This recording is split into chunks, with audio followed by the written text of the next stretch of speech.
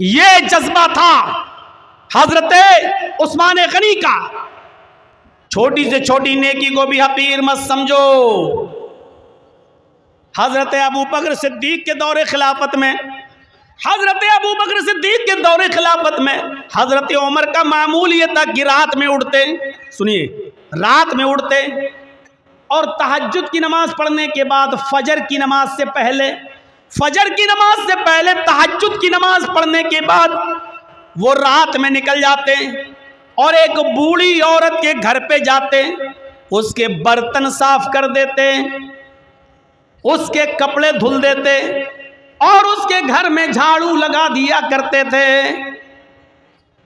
کسی نیکی کو حقیر مت سمجھو. حضرت عمر فاروق کا معمول دیکھیے گا, کیا کر رہے ہیں؟ تہجد کی نماز پڑھی فجر کی نماز سے پہلے اور پھر چلے گئے, ایک بوڑھی عورت کے گھر گئے, اس کے برتن مانج دیے, اس کے کپڑے دھل دیے اور اس کے گھر میں جھاڑو لگا دیے. یہ ان کا معمول تھا, روزانہ یہ کام کیا کرتے تھے. ایک دن تہجد کی نماز پڑھ کے فجر کی نماز سے پہلے پہنچے, گھر میں جب گھسے تو کیا دیکھتے ہیں؟ برتن صاف ہیں. کپڑے دھلنا چاہا بوڑھی عورت کے, کیا دیکھ رہے ہیں؟ کپڑے دھلے ہوئے پڑے ہوئے ہیں. جھاڑو لی کہ جھاڑو سے گھر صاف کر دے تو کیا دیکھتے ہیں؟ گھر میں جھاڑو لگ چکی ہے. پوچھا ماں کون تھا یہ؟ آج گھر میں صفائی کیسے ہو گئی؟ کہا بیٹے میں کیا جانوں, میں تو آنکھوں سے اندھی ہوں, نابینا ہوں, مجھے کیا معلوم. میں تو سمجھی کہ تم ہی آئے ہو, برتن تم مانج رہے ہو, جھاڑو تم لگا رہے ہو, کپڑے تم دھل رہے ہو. کہا ماں میں نہیں تھا. کہا بیٹا مجھے نہیں معلوم پھر کون تھا. حضرت عمر فاروق دوسرے دن بھی یہی ٹائم پر آئے تو کیا دیکھتے ہیں؟ دوسرے دن بھی برتن مانجے جا چکے ہیں. کیا دیکھتے ہیں کہ دوسرے دن بھی برتن مانج کر ختم ہو, برتن مانجے جا چکے ہیں, جھاڑو لگ چکی ہے, کپڑے دھلے ہوئے ہیں. حضرت عمر سمجھ گئے, عمر کوئی ہے جو تم سے پہلے آتا ہے, کپڑے دھل جاتا ہے, برتن صاف کر جاتا ہے, جھاڑو لگا جاتا, کوئی ہے جو تم سے پہلے بھی یہ کام کر جاتا ہے. پتہ لگانا چاہیے کہ کون ہے. اب حضرت عمر جاسوسی کرنے لگے, چپکے سے دیکھیں کہ کون ہے. تو تہجد کی نماز پڑھ کے آئے اور چپکے سے چھپ گئے ایک درخت کی آڑ میں. کیا دیکھتے ہیں کہ ایک شخص اپنا چہرہ چھپایا ہوا چادر سے آتا ہے رات کے اندھیرے میں اور اسی بوڑھی عورت کے گھر میں چلا جاتا ہے, برتن مانجتا ہے, جھاڑو لگاتا ہے, کپڑے صاف کرتا ہے, اور اس کے بعد میں جب وہاں سے نکلتا ہے تو جیسے وہ گھر سے نکلتا ہے حضرت عمر فاروق نے اس کو پکڑ لیا. رکیے, اپنا چہرہ کھولیے تو کون ہے آپ؟ یہ میرا کام آپ کیسے کر رہے ہیں؟ اب اس نے کہا یہ میرا تیرا کیا لایا ہے, تم پہلے آ جاؤ, تم کر لو, ہم پہلے آ جائیں ہم کر لیں, چہرہ نہیں دکھا سکتا. حضرت عمر نے کہا تمہیں اللہ کا واسطہ چہرہ کھولو, میں دیکھنا چاہتا ہوں کہ مجھ سے بھی پہلے یہ کام کون کرنے آتا ہے. جب اللہ کا واسطہ دیا اور جب چہرہ کھولا تو کیا دیکھتے ہیں کہ وہ کوئی اور نہیں, حضرت ابو بکر صدیق رضی اللہ تعالیٰ عنہ خلیفہ ہیں. ارے آج آپ کے علاقے کا چیف منسٹر کسی غریب کے کپڑے کیا دھلے گا؟ آپ کے یہاں کا معمولی مکھیا اور سرپنچ بھی, آپ کے علاقے کا معمولی مکھیا اور معمولی سرپنچ بھی کسی غریب کے, کسی بوڑھی عورت کے کپڑے اپنے ہاتھ سے نہیں دھل سکتا ہے. حضرت ابو بکر صدیق رضی اللہ تعالیٰ عنہ خلیفۃ المسلمین ہیں, خلیفۃ المومنین ہیں. اور کیا حضرت عمر دیکھتے ہیں کہ کون کپڑے صاف کر رہا ہے؟ ابو بکر صدیق. کون ہے ابو بکر صدیق جو برتن مانج رہے ہیں؟ کون ہے جو گھر میں جھاڑو لگا رہا ہے؟ ابو بکر صدیق. میرے پیارے ساتھیوں, میں بتانا یہی چاہتا تھا کہ کسی بھی نیکی کو حقیر مت سمجھو. چھوٹی سے چھوٹی نیکی, یہ جھاڑو لگانا میرے بھائی ایک معمولی نیکی ہے, لیکن حضرت ابو بکر صدیق جھاڑو لگا رہے ہیں. برتن مانج دینا کوئی بہت بڑا کام نہیں ہے. اگر کسی آدمی کو اپنی انسلٹ کا خیال ہو تو بھلے ہی نہ مانجے, ورنہ برتن مانجنا کوئی بہت بڑا کام نہیں ہے. برتن مانج دینا, کپڑے دھل دینا, جھاڑو لگا دینا, یہ کوئی بہت بڑا کام نہیں ہے. لیکن حضرت ابو بکر ان کاموں کو بھی حقیر نہیں سمجھا کرتے تھے, حضرت عمر ان کاموں کو بھی حقیر نہیں سمجھا کرتے تھے. اس لیے فرمایا کوئی بھی چھوٹا سی چھوٹی نیکی کو بھی حقیر مت سمجھو. کھجور نہ ہو, کھجور کا ٹکڑا ہی صدقہ و خیرات کرو. میرے پیارے ساتھیوں, ان چیزوں کو اپنے ذہن میں رکھیے,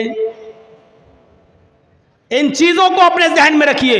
مسلمان وہ ہوتا ہے جو چھوٹی سے چھوٹی نیکی کو بھی معمولی نہیں سمجھتا ہے، اور مسلمان مومن وہ ہوتا ہے جو چھوٹے سے چھوٹا گناہ کو بھی پہاڑ سمجھتا ہے۔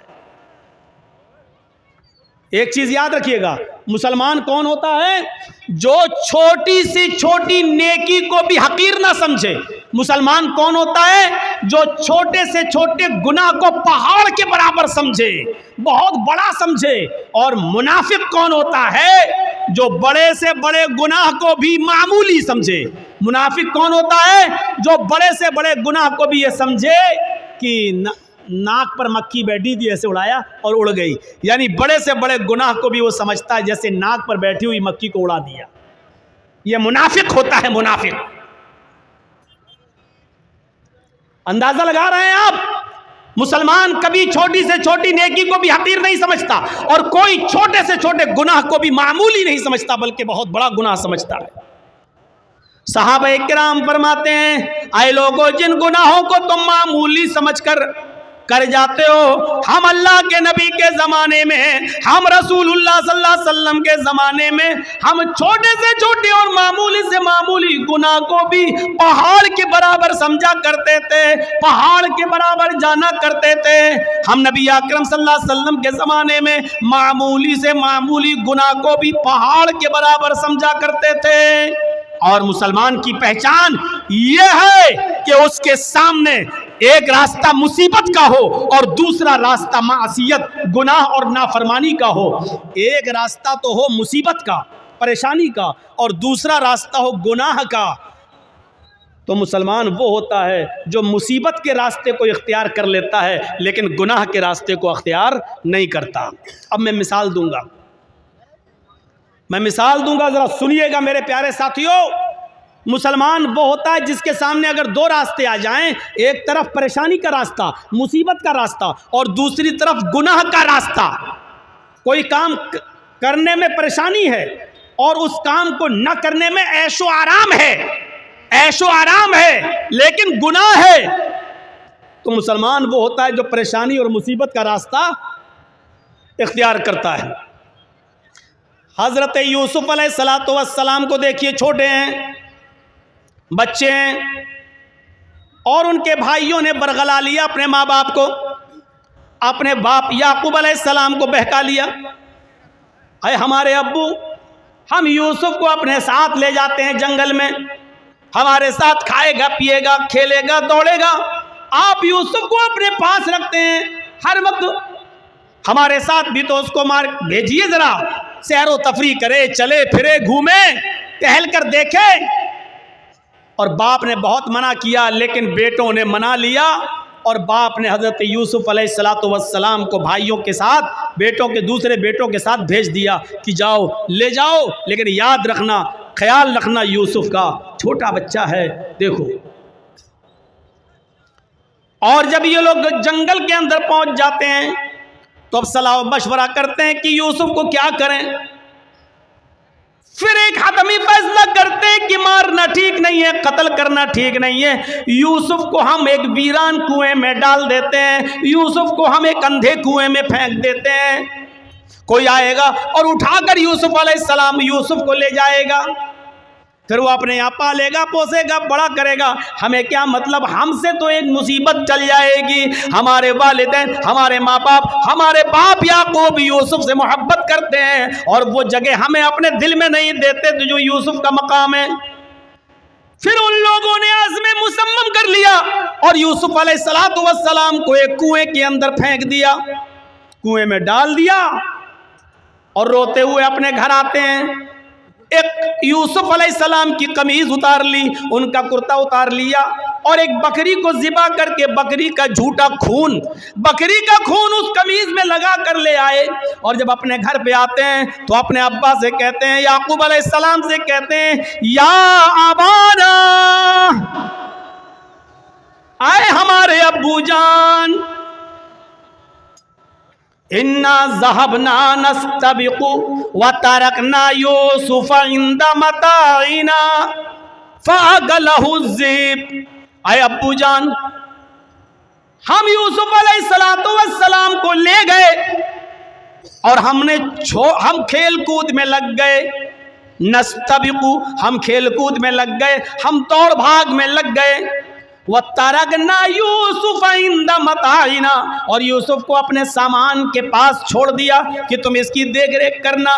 ہم لوگ ادھر ادھر کھیل کود میں لگ گئے، فَأَكَلَهُ الذِّئْبُ، بھیڑیا آیا اور بھیڑیا یوسف علیہ السلام کو کھا گیا۔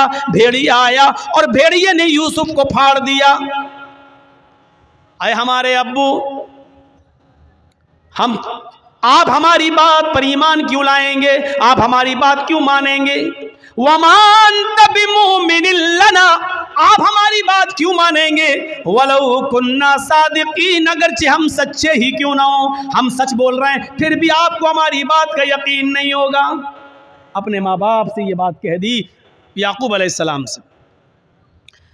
ادھر ایک قافلہ آیا، سنیے، ادھر ایک قافلہ آیا، اس کو پیاس لگی تو کنویں کے پاس چلا گیا، اس نے ڈول ڈالا، ڈول، اس یوسف علیہ السلام اس ڈول میں بیٹھ گئے، اس نے جب کھینچا تو ڈول بھاری لگا، اس نے جھانک کر دیکھا تو ایک جو چھوٹا بچہ پڑا ہوا ہے یوسف، اس نے قافلے والوں کو خوشخبری سنائی، یا بشرا ھذا غلام، اے قافلے والوں خوشخبری سنو، یہ تو ایک بچہ پڑا ہے، یہاں تو ایک لڑکا پڑا ہوا ہے، بچہ، بڑا خوبصورت بچہ یہاں کنویں میں پڑا ہوا ہے۔ نکالا، مصر کے بازار میں لے گئے اور وہاں اس بچے کو بیچ دیا گیا۔ اور جانتے ہو اتنا خوبصورت بچہ یوسف علیہ السلام، جن کی خوبصورتی کا ذکر قرآن میں موجود، لیکن اس خوبصورت بچے کی قیمت بھی کیا لگی مصر کے بازار میں، جانتے ہو؟ ان کو پیسہ چاہیے تھا، کہتے ہیں کہ چوری کا مال ہو یا ایسا کوئی مال ہو تو آدمی جلدی ہٹاتا ہے، کبھی کبھی 20,000 کا موبائل 2,000 میں دے کے چلا جاتا ہے کہ جلدی ہٹے، جلدی سے نکلے اور پکڑا جائے تو دوسرا پکڑا جائے، ہم نہ پکڑے جائیں۔ ایسی انہوں نے دیکھا کہ یہ یوسف ہمیں ملے تو جلدی سے ان کو ہٹا دیا جائے، اور مصر کے بازار میں جب بولی لگی تو جانتے ہو بہت کم قیمت میں ان کو بیچ دیا گیا۔ وَشَرَوْهُ بِثَمَنٍ بَخْسٍ دَرَاهِمَ مَعْدُودَةٍ، قرآن کے الفاظ دیکھو میرے بھائیوں، ان لوگوں نے چند سکوں میں یوسف کو بیچ دیا، چند ٹکوں میں، چند کھوٹے سکوں میں یوسف کو بیچ دیا۔ لو، یوسف علیہ السلام بادشاہ مصر کے مہمان بنے، دھیرے دھیرے بادشاہ مصر کے پاس پہنچے۔ بادشاہ مصر نے اپنی بیوی سے کہا یہ بچہ ہے، اس کی دیکھ ریکھ کرو، آگے چل کر ہو سکتا ہے کہ ہم اس کو بیٹا بنا لیں، دیکھو اس کی خدمت کرو، دیکھ بھال کرو۔ اور بادشاہ مصر کے گھر میں یوسف کی پرورش ہونے لگی، دھیرے دھیرے بڑے ہوتے گئے، اور ایک دن آیا کہ یوسف علیہ السلام اپنی جوانی کو پہنچ گئے، یہاں خوبصورتی اپنی قیامت برپا کر رہی تھی، اور یہاں یوسف علیہ السلام جوان ہو گئے، اور ادھر بادشاہ مصر کی بیوی کا دل ہچکولے لینے لگا، وہ اس غلام پر، یوسف علیہ السلام پر اندر ہی اندر دل و جان سے فریفتہ تھی، دل و جان سے قربان تھی۔ دھیرے دھیرے یہ چرچا مصر کی عورتوں میں ہونے لگا، اور مصر کی عورتیں اور عورتوں میں کسی بات کا چرچا بہت جلدی ہوتا ہے، کوئی بھی بات ہو اگر آپ کو بہت جلدی پھیلانا ہو تو بس 2-4 عورتوں میں پھیلا دو، شام تک ہوتے ہوتے پورے گاؤں میں آٹومیٹک پھیل جائے گی۔ یہ بات مصر کی عورتوں میں پھیل گئی، او بادشاہ کی بیوی، او ہو اپنے غلام پہ مرتی ہے، اپنے غلام کو دل دے بیٹھی ہے، اپنے غلام کے ساتھ منہ کالا کرنا چاہ رہی ہے، اپنے غلام کے ساتھ یہ حرکت کرتی ہے۔ بادشاہ مصر کی بیوی کے چرچے جب مصر کی عورتوں میں ہونے لگے تو اس عورت نے، یعنی بادشاہ کی بیوی نے ساری عورتوں کو دعوت دے دی، غور کیجئے، ساری عورتوں کو دعوت دے دی، سب کے سامنے پھل رکھ دیے، سب کو چھریاں دے دیں، اور جب وہ پھلوں کو کاٹنے لگی تو اس عورت نے، بادشاہ مصر کی بیوی نے یوسف علیہ السلام سے کہا اے یوسف ان عورتوں کے سامنے سے گزر جاؤ۔ یوسف علیہ السلام ان عورتوں کے سامنے سے گزر رہے ہیں،